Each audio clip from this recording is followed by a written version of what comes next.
Okay. What is up, ladies and gentlemen of the idiot? the interwebs, interwebs. What is up, ladies and gentlemen? I'm stumbling over my own words. I got this intro. Okay. What is up, ladies and gentlemen of the interwebs? It is Speaking of Nerds back with another episode. And in today's episode, we're going to be talking about the casting for the new Fantastic Beasts movie, Walking Dead, and New York Comic Con. So stay tuned for that. Here we go.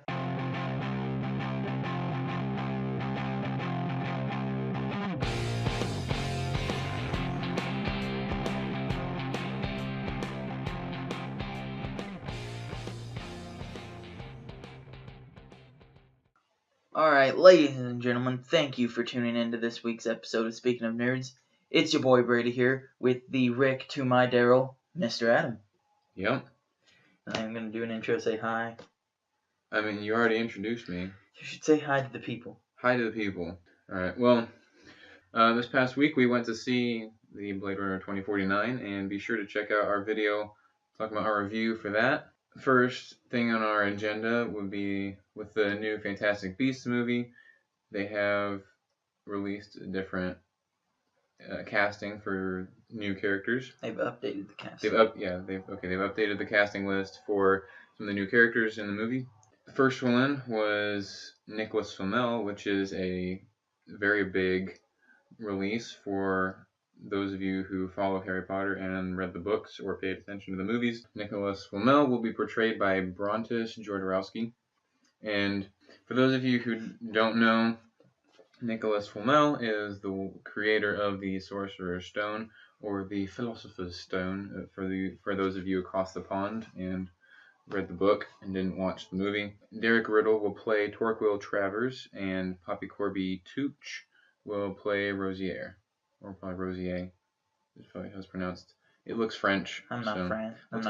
Let's go with Rosier, and if I'm wrong, then I'll sound more fancy and be more correct. Travers and Rosier are both names of the Death Eaters, which indicates possibly that they're going to be a little more confirmation. We all knew it already, but a little more confirmation that they're going to be showing a little more of the original Wizarding War, which means eventually we will be seeing a Tom Riddle, aka Voldemort. Yes, I said Voldemort. From, if I know my Harry Potter lore correctly, I believe he was born the same year that Fantastic Beasts and Where to Find Them took place, so he is alive in this world. But by the fact they're introducing Death Eaters, we know that a war is coming. Well, which means names of people who are known. They're names of people who are known to be Death Eaters. So hopefully it might just be an Easter egg to hardcore fans of Harry Potter, or it could lead into something later. I don't know. I don't know how many movies they're gonna make. I heard it's gonna be like 5. They're gonna end it like the way they did with the last one, which is gonna be a big battle at the end. Mm-hmm. Plus, they're gonna be able to have Sirius Black in it, and how far are they gonna go? Are they gonna go all the way up to Lord Voldemort? No, if they're going to the Wizarding War, then Voldemort is gonna be in this. I guess they could go all the way. I think by the fact they're doing prequels, they're going to be able to introduce. Does that take place in the 70s or 60s? Because the events of Harry Potter, they take place in the 90s. Yeah, which means that I guess 70s then. Late 70s potentially, depending on how long after the actual Wizarding War Voldemort killed the Potters, because we know that the events of those events take place exactly 11 years before the events of the Sorcerer's Stone. So I think it to be 70s. I think they'll probably end up doing it since they can, and it's a good way to get people involved. The only problem is, I mean, I imagine they'll have technology, but they would really need to age the actors very fast. Yeah. Because I'm pretty sure that might just be a separate series that they do, or a separate mini franchise, I guess, in the Harry Potter world that they'll do. Would be that, but I mean, I think this one is focusing on what they have now, which would be Newt, Tina, Queenie, and Jacob. Which they haven't recasted any of them yet. Yeah, they're all the same. They're all going to be returning, along with Seraphina Pickery and Grindelwald are going to return. Yeah. Jude Law will portray Dumbledore, which definitely means that we are going to see the legendary duel between Dumbledore and Grindelwald. Whether in this movie or the next one, Yeah, we don't know. Yeah, but we know it's happening. Mm-hmm. Newt's brother Theseus and Leta Lestrange, we've heard that last name before, will also be in the film. Another tie-in to Voldemort right there with the last name. And the Death Eaters, specifically Bellatrix Lestrange, if you don't know who that is and you don't pick up stuff there easily. Well, not just Bellatrix, but also Draco's mom, and that. Those are Malfoys. Yeah, but Draco's mom is Bellatrix's sister. But there's probably some people here who didn't pick that up. They'll think of Bellatrix sooner than... Yeah. Next up, for the 8th season of Walking Dead, which will be returning to AMC on October 22nd, they have released the names and descriptions of the first 3 episodes of the season, first of which is Mercy. And the description released so far is, Rick and his group, along with the Kingdom and Hilltop, have banded together to bring the fight to Negan and the Saviors, which is not surprising at all that is going to be happening. But the question is, what does the title mean? My guess is possibly that they're going to be showing none of such, Mercy, which is the name. It's also the 100th episode, too. Oh. I think we'll get into more of this when we talk about the New York Comic Con, but they had their panel last night, so a lot of that stuff's fresh in my mind. And how there's going to be callbacks to, a lot of callbacks from previous episodes and previous seasons in this episode. And possibly a callback to a different show, but we will get more into that later. Next episode title is The Damned. The description, the plan involving Alexandrians, Kingdomers, and Hilltoppers unfolds. As Rick continues the fight, he encounters a familiar face. My guess is that's going to be Eugene. Possibly, that is one option, because he is a familiar face. He knows that he's there, but possibly maybe encounter him. I'm going to go out on a limb and I'm going to say that's Heath. Yeah, everyone forgot about him, yeah. I didn't. I didn't even think about that. Yeah. Everybody forgets about Heath. Although possibly, I don't really think that it will be Heath, which it might not even be Eugene either, because by the fact that they're pointing out that it's a familiar face to Rick, not necessarily that he's the only one who would recognize that person, but I think that we're going to be seeing maybe a little more character development on Rick's part. I'm trying to think back to the comics if there's anything like this that happened, but not really. But they like to change up stuff, especially to drag on storylines. But I'm excited for this season. I've been looking forward to this for a while when I read the comics, and it's going to be a good season. The only thing that worries me is I fear, The Walking Dead. Sorry. I see what you did there. I'm afraid that the entire season, or at least half of a season, is going to revolve around one plan that they're going to make. Because we've seen that in past seasons where it's just all about one plan and just doing one thing. Mm-hmm. And they just drag it out for half a season to do this one plan. I can see the possibility of them doing that, especially with Oceanside not being involved yet. I think they're not going to be able to... They're going to have to bring in Oceanside, obviously. But that's probably not going to happen until there's a major loss big enough that the 3 groups realize that they can't do this on their own. So they need to get a small group of feminists who have no weapons to get them to help them in the fight. And possibly there's going to have to be some sort of attack and death within the Oceanside group. My money is on some of the kids. Because if there's anything that gets people fired up, it's kids dying. But I could see that they might not go that route, considering the 3rd episode with the title of Monsters, with the description being conflict with the Saviors leads to unintended consequences for the Hilltop, the Kingdom, and Alexandria. Morality proves tricky in wartime. There's at least going to be some sort of setback. My guess is they're going to be attacking maybe an outpost or something, and I don't know if a major character or even a slightly major character is going to die, or if there's just going to be a lot of people that die, that maybe an excuse to kill off people that no one cares about or even knows. I don't know.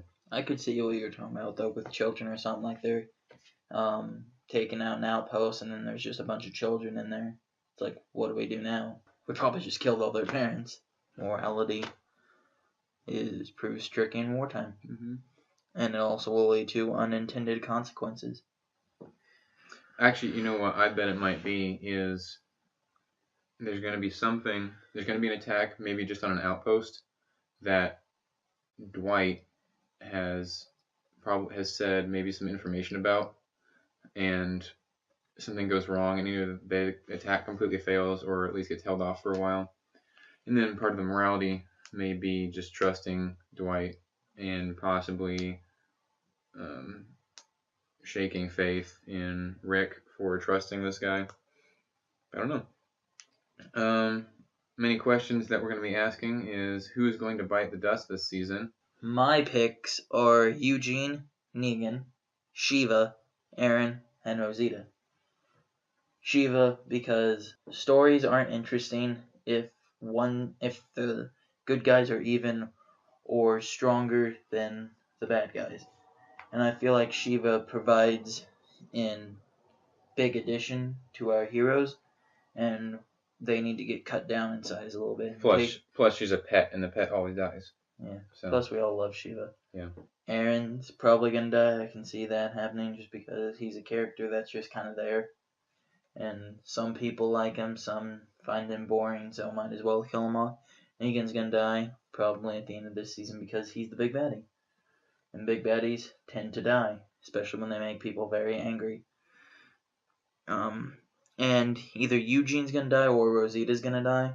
And how I predict it happening is Eugene is gonna cause Rosita's death either intentionally or unintentionally, but his interference is gonna directly cause her death, or Rosita's just gonna kill Eugene. I really want to talk about the comics right now, but it's gonna be a big spoiler. Okay, I'm just gonna try spoilers. For the comics of Walking Dead. For the comics, which you can say, oh, they keep saying that they're going to be changing stuff up from the comics, and I've heard people talk about the comics, and they are doing a lot of things different. Like, no, they're not. They honestly have. They said at the end of season 7. No, at the end of season the end of season 6, they said from this point on, put away your comic books. And honestly, for major plot points, I have been able to keep my comic books out and ready to be predicting the entire season and got most of it right. So y'all need to either pull through on your claim or just agree that yes, we're going to be following the comics. So I do know that in the comics, Rosita and Eugene end up as a couple. Yes. Pretty sure, but all right, so I'd rather see my thing happen than something that, a lot of people can see coming. Because I think if they do this, it'll be a little bit unexpected and nice. Mm-hmm. Now, Eugene, he has he's a scientific brainiac, so after the war, I don't think this is a huge spoiler as far as the comics goes, again, spoilers, Eugene and Rosita both survive, and Eugene's main contribution is he makes the bullets, but then eventually, after the war, he ends up making like a windmill for Alexandria and the whole community that they're able to make bread and bullets, red bullets, and it's just a major thing to contribute to like the permanency of their situation. And Rosita, I'm not going to that. Okay, and for those of you who are curious about what the big differences may be eventually within the show with these other deaths, major spoilers coming from the comics. Shiva does die, is overtaken by walkers.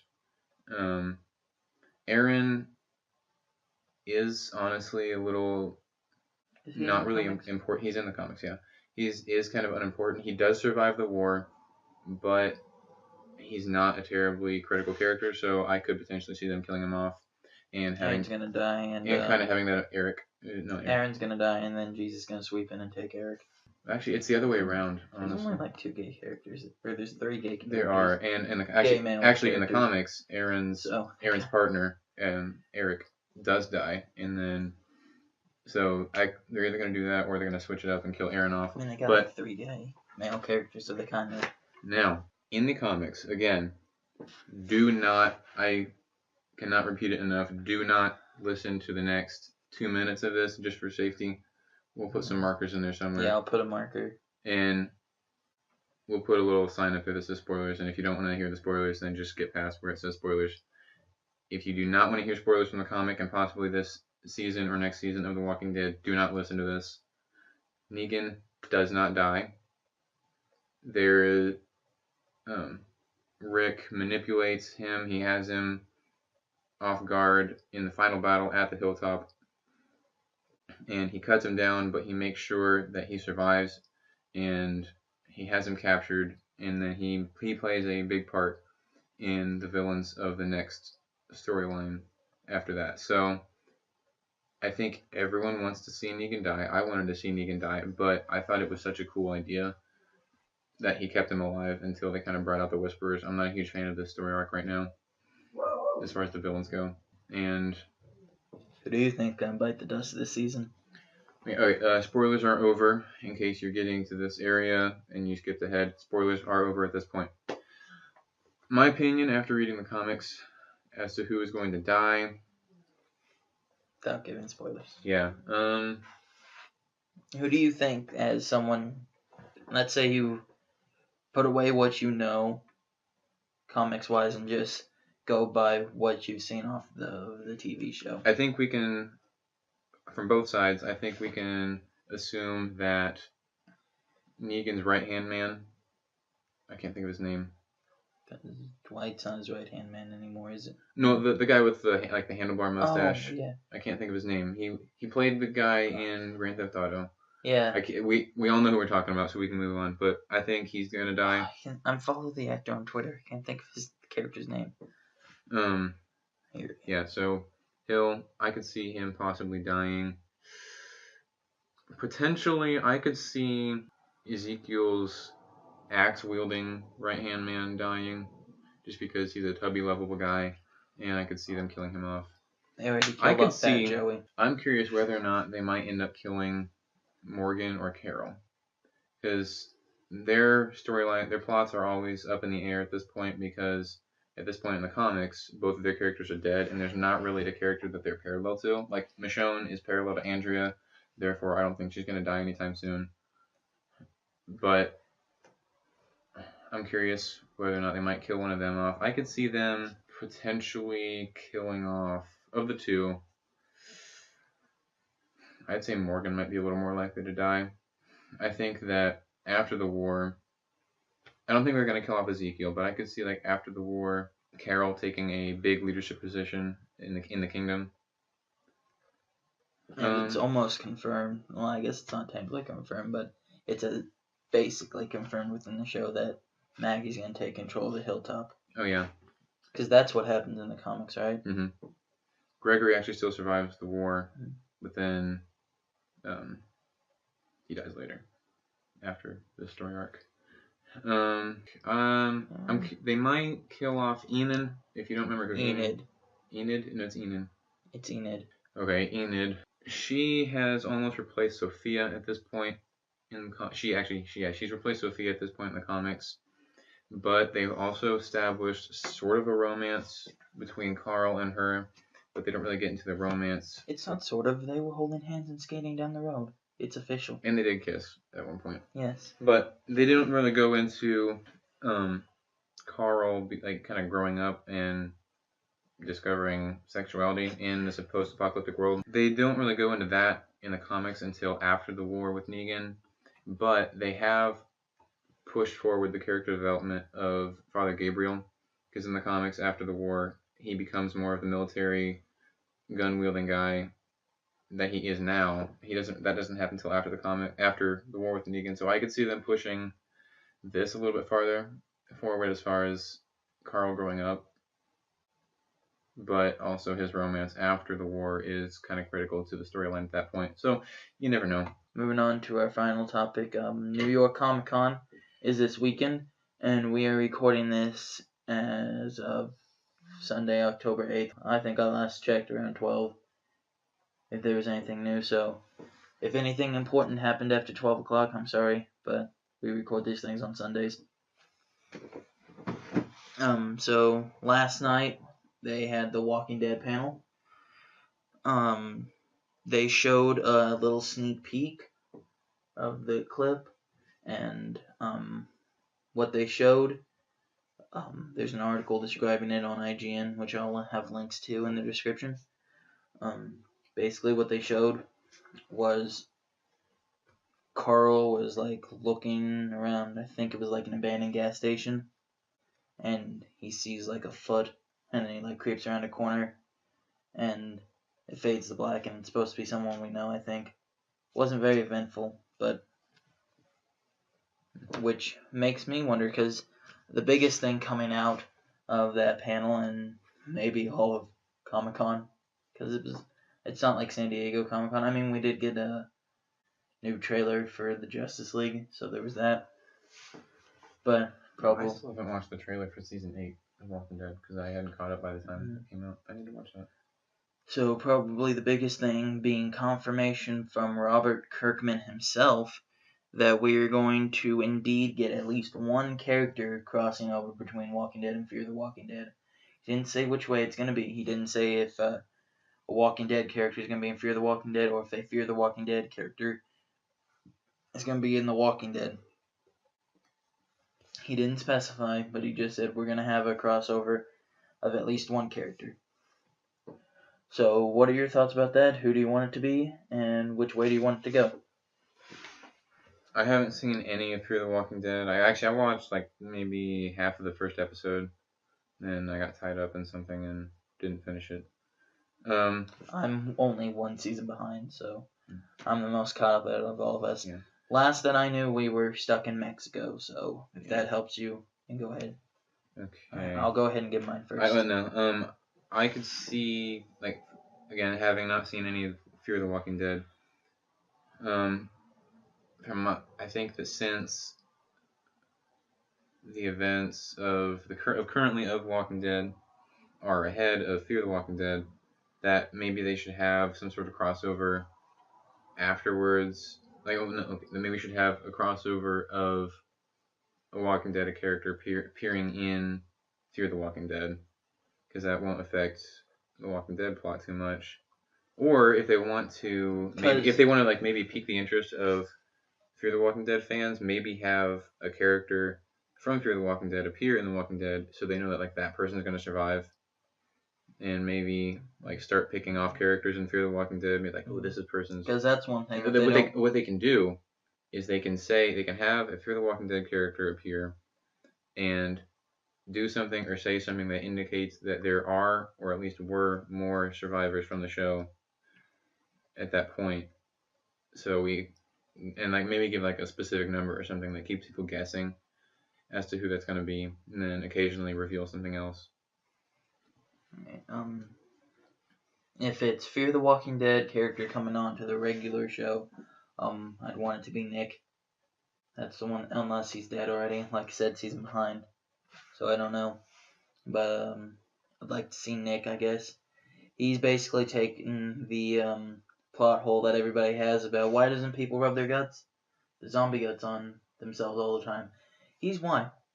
Because it gets really boring after a while. Who I think it's going to be, most likely, since they're in Mexico last time I checked, I'm pretty sure they're still in Mexico, they can just come up through Texas and meet get to Georgia, Abraham and Rosita and Eugene, and then that whole group. So if there is any because they only confirmed one character, but he said that's not, he was very open-ended about it, just basically confirming that there's going to be a crossover with at least one character, at least 3 of them, and then we can see what happens to that whole group, because last that I checked, they were getting shot at by military people down in Mexico. Mm-hmm. So, I don't know what's going to happen, but if I had to guess, I'd say it would be the group of Texans. That could be interesting if they have maybe have several characters they could do a double crossover potentially, is have several characters from Fear join. They have during Fear, they have several characters meet up with Eugene, Abraham, and possibly Rosita, depending on when they all met. And maybe some of those characters die, but then later in The Walking Dead, either during or after the war with Negan, one of those characters comes back, like one or more of those characters comes back. Eugene recognizes them, and maybe just add that little twist to it, just connecting. Because right now I have absolutely no basis to judge anything based on the comics, because Fear the Walking Dead has nothing to do with the comics and really hasn't been affected by it. Moving on to Star Wars, they didn't really have any panels or anything. They just showed off some figures, but the figures kind of gave us a nice look into some things. For instance, there was one that of Kylo Ren. It gave a little description at the bottom talking about Kylo Ren's mask, and it basically just describes how he's the son of Han and Leia, protege of Luke, goes on to become Master of the Knights of Ren. He is known as the Jedi Killer amongst the rank and file of the First Order, and his helmet was crafted to mask his vision and voice, concealing his identity as he delves further into the power of the dark side of the Force. What do you think about that? Jedi Killer indicates that I think Jedi Killer indicates possibly maybe like a little more publicity of his past, or maybe it's just like a really big rumor that's going around, because really the only thing that would make Kylo Ren a Jedi Killer, the only way that Kylo Ren would ever earn the title Jedi Killer is in his origin of basically killing every, or a lot, we don't know if every, Jedi youngling of the new Jedi Order that Luke established. So maybe the First Order knows a little bit more about his past, or my guess is possibly just like a rumor or something, or maybe like those people don't really know the insides of it. They just know that Kylo Ren is the one who sent the great Luke Skywalker into hiding and killed all his proteges. They might not know that he's one of them himself. Moving on, also they showed a figure of ObiWan, a new figure, and I will put it on the screen right now. Now, assuming that we do end up getting the heavily rumored standalone ObiWan movie. Oh, it's not rumored. We're getting it. They've already started filming, and they have a. No, it's still rumored. No, they're filming. They have a production name for it already. Joshua Tree is the production name for the Obi-Wan film, which is, will not go into it now, but it is an Easter egg that it is going to take place on Tatooine. What I like about this figure is that my first thought when I saw it was Alec Guinness, but a young Alec Guinness, and they could quite easily make Ewan McGregor look like that. I like the robes of Episode 3 Obi-Wan, and you can kind of see over his right shoulder, you can see his shoulder pad from his Clone Wars days, and I like that because we all know that Clone Wars is like officially canon within the Star Wars universe, but this actually canonizes Clone Wars in the actual movies from something that is originally from that. Like, you can say that Rebels has been canonized by having General Syndulla, the Ghost, and Chopper all in Rogue One, but this is something kind of from the original days of like the first 2 seasons of Clone Wars. But it does bring up the question as to why he's had that for this long. From season 3 of Clone Wars on, he never had that. Curious, he has on the back shot that is quite obviously a rifle, and that is interesting. I think that this definitely so the Joshua Tree production name of this movie gives a hint that it's going to be set in Tatooine, but the fact that he has looks like 2 gaffa sticks from Tusken Raiders, and that rifle is likely another one that he has either killed Tusken Raiders or simply just scavenges after them. But he does have a blaster, which he has said several times. Well, has said twice in the canon movies, is that they are quite clumsy and uncivilized. I think he's reached the point of being uncivilized when he's living on a desert planet full of scoundrels and bounty hunters. For the purpose of deeper spiritual reflection on himself with the training of Qui-Gon. I really hope they include that in this. That would be nice. You can also see that his you can see the lightsaber of Anakin Skywalker, later to be Luke. And it looks like another lightsaber hilt. It doesn't look quite like it doesn't look quite like his Episode 3 lightsaber, but as I'm looking at that looks like the lightsaber of... That gives you a better angle. Oh, okay. So now at this picture, you can see that he has 3 lightsabers. His actual lightsaber is over on his left hip, and behind him you can see Luke Skywalker's lightsaber, and that other one is the lightsaber of Qui-Gon Jinn. So that also brings another interesting thing, that he has an heirloom for that.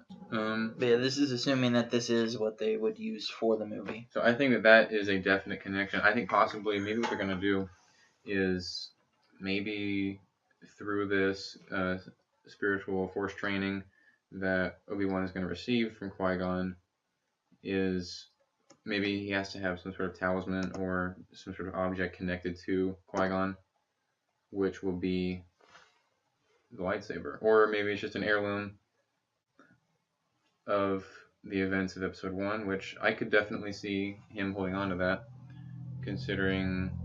No, he didn't actually lose his lightsaber. Yeah, he lost his original lightsaber in Episode 1, and just a reminder of all those events. So, I think that there is a very revealing figure, and I like it. I want it. Final thing from Marvel, Agents of S.H.I.E.L.D. Season 5 will premiere Friday, December 1st, with a 2-hour premiere of the season's first 2 episodes.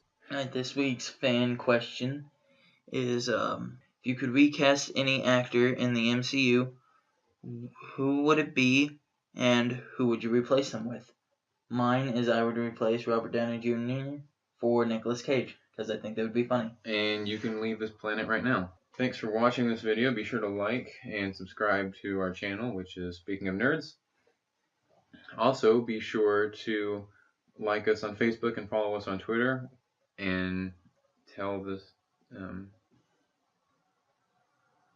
talk about our show and recommend our show to your... You messed up earlier, so it's my turn to mess up a lot. Be sure to recommend this show to your friends and family, and even your enemies. And until next time, it's your boy Brady. And you're the boy Adam. Adios. Amigos.